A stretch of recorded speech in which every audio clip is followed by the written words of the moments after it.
Please turn to page 29. You'll find Go Tell Aunt Rhody at the top. Go Tell Aunt Rhody is all about subdivision. And we need to talk about what subdivision means. When we subdivide, we're actually dividing a beat into parts. So, for instance, if you look at the left side of the first line, you'll notice that C, which, if you recall, means common time. Common time meaning 4/4 times. So 4 beats in the measure, and the quarter note gets the beat.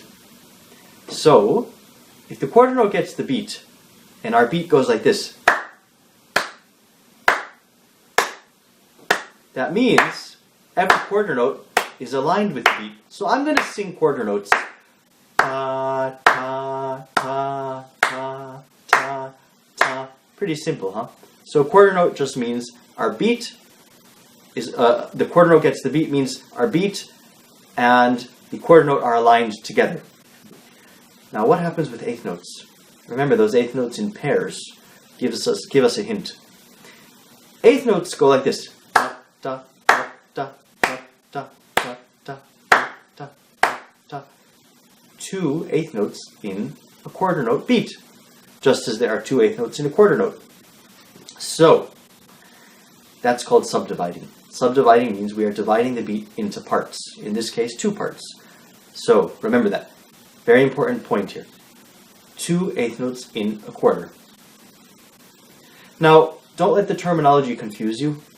Why are they called quarter notes? Why are they called eighth notes? Well, that's only in reference to the fact that we are calling those notes quarter notes of whole notes. So I'm not sure we really talked about this very much, but a whole note, if you recall, is just 4 beats.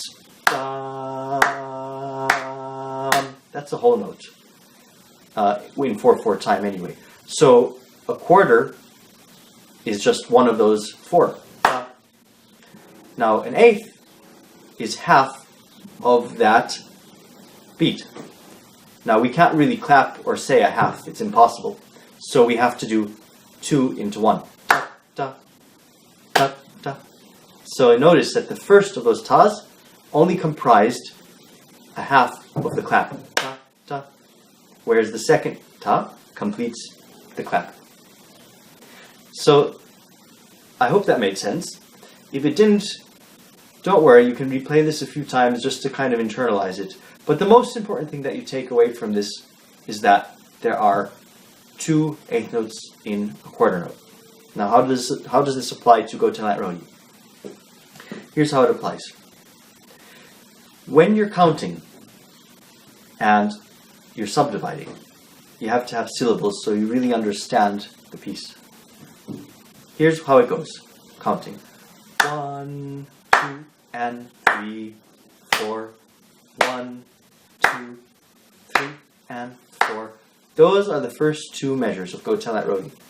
Can you look at the notes and just follow along? And remember, I am counting with my mouth all of the notes. 1, 2, and 3, 4. 1, 2, 3, and 4. The clapping applies to the quarter note beat. So sometimes it helps just to write a vertical line through every beat. What that means is that your vertical line will go where the claps go. So for instance, you'll have a vertical line on the first note on the quarter note. You'll have a vertical line on that first eighth note that comes after the first quarter note. Then you'll have a vertical line on the next quarter note, and then a vertical line on the next quarter note. That tells you where to clap when you're counting. 1, 2, and 3, 4. That's the first measure. The second measure, we can put a vertical line on the first quarter note, vertical line on the second quarter note, vertical line on the eighth note that follows, and a vertical line on the last quarter note. So I hope that visually also explains things. So 1, 2, and 3, 4. 1, 2, 3, and 4. Now, of course, if you really wanted to, and you wanted to make it even simpler, but having more syllables, you could say 1, and 2, and 3, and 4, and 1, and 2, and 3, and 4, and Why is that? Because remember, there are 2 eighth notes in a quarter. So you can say the second eighth note that exists within that quarter note, but you don't have to do that. And it's really just a waste of syllables. So, you know, it would only really matter that you say that and in the quarter note if you had a reason to make it a little bit more simple in terms of how you think about it. But I don't really think that that's necessary in our case because it's pretty straightforward. So let's count the whole first line, and then we're going to play it. 1, 2, and 3, 4.